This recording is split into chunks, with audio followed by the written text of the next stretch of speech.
कर चले हम फिदा जान तन साथियों, अब तुम्हारे हवाले वतन साथियों, अब तुम्हारे हवाले वतन साथियों. असं विश्वासाने म्हणत स्वातंत्र्यासाठी सर्वस्वाचं समर्पण केलेली पिढी हळूहळू स्वराज्य पटलावरून अस्तांगत झाली. आणि नव्या पिढीचा नवा जोश कसा असेल याकरिता स्वातंत्र्यानंतर 26 जानेवारी 1950 रोजी राज्यघटना अंमलात आली. नमस्कार विद्यार्थी मित्रांनो, माझे नाव कुमारी आर्या अशोक दलते. मी इयत्ता 8वीत नृसिंह माध्यमिक विद्यालय भातोडी या शाळेत शिकते.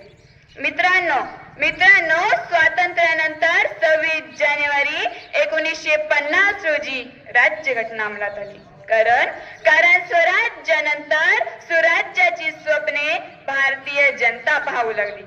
पंडित जवाहरलाल नेहरू, सरदार वल्लभभाई पटेल आणि लाला लजपत राय यांच्या नेतृत्वाखाली भारत सुखाने नांदेल असे दिसू लागले.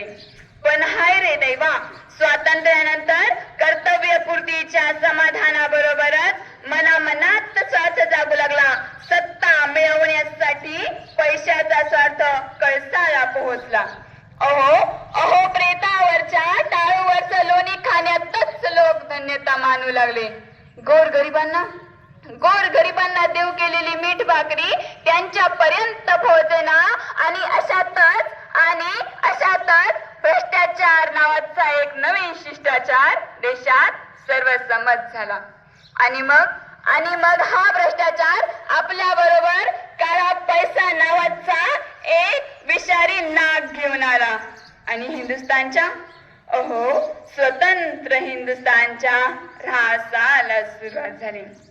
मित्रांनो, एक कोणतीही आदर्श नसलेली नवी जात नव्या पिढीच्या रूपानं हिंदुस्थानात जन्माला आली. स्वार्थ हा त्यांचा धर्म आहे, भ्रष्टाचार ही त्यांची संस्कृती आहे, काळा पैसा हाच त्यांचा परमेश्वर आहे, सत्ता मिळवणे हेच त्यांचे अंतिम ध्येय आहे. आणि मित्र हो, स्वतंत्र भारताला लागलेली हीच खरी कीड आहे. आणि निवडणूक हा त्यातला सोपा मार्ग ठरला. मित्रांनो, डॉक्टर बाबासाहेबांनी दिलेल्या घटनेत अहिंसा हा या देशाचा पाया होता.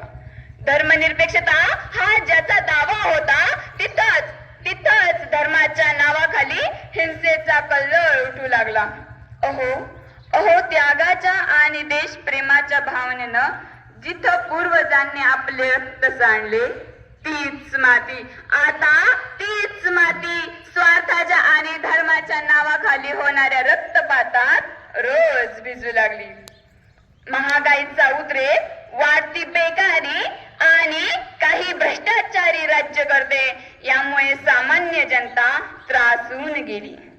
पण मी म्हणते, राज्यघटनेच्या तरतुदींनुसार दर 10 वर्षांनी परिस्थितींचा आढावा घेऊन त्यात बदल करावा असं खुद्द बाबासाहेबांनी लिहून ठेवलंय.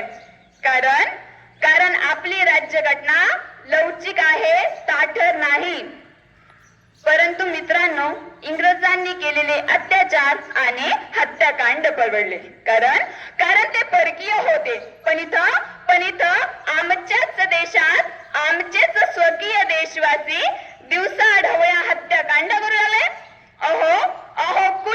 कुणाला आणि कसा जाब विचारायचा?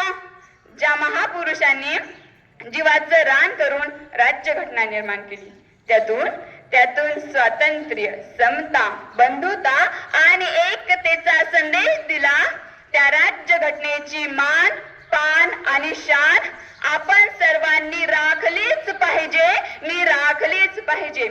शेवटी जाता एवढेच म्हणेल, उगवत्या सूर्याला नमस्कार करताना मावळत्या चंद्राला विसरू नका.